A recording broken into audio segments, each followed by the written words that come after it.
Für alle, die wie ich Rinder und Schweine lieber auf der Wiese sehen als auf dem Teller, habe ich einen Tipp. Vegetarische Krautwickel. Vegetarijansku sarmu.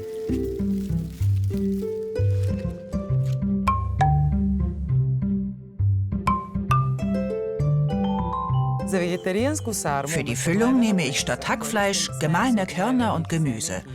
Das schmeckt mir noch besser.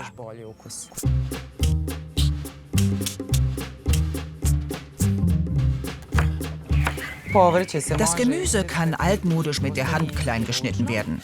Mit einer Maschine geht es etwas schneller.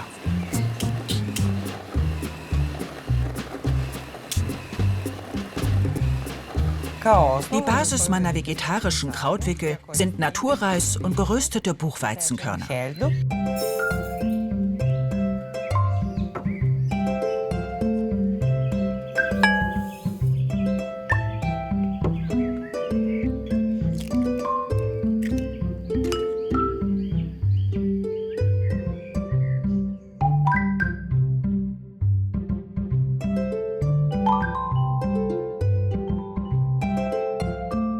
Und jetzt vermischen wir alles mit unseren 10 Helferlein.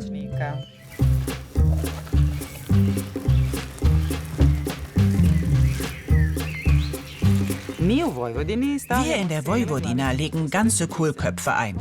Falls ihr das selbst nicht macht, findet ihr fermentierte Kohlblätter in Geschäften mit Balkanspezialitäten.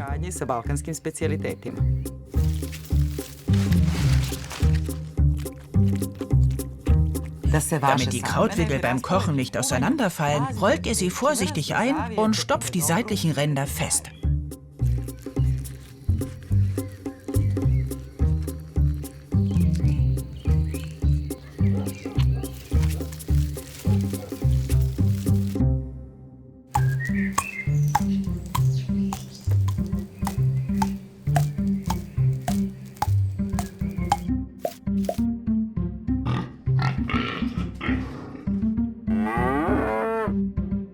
Alle Gerichte, die ihr sonst mit Fleisch kocht, könnt ihr auch vegetarisch zubereiten. Seid mutig und erfinderisch.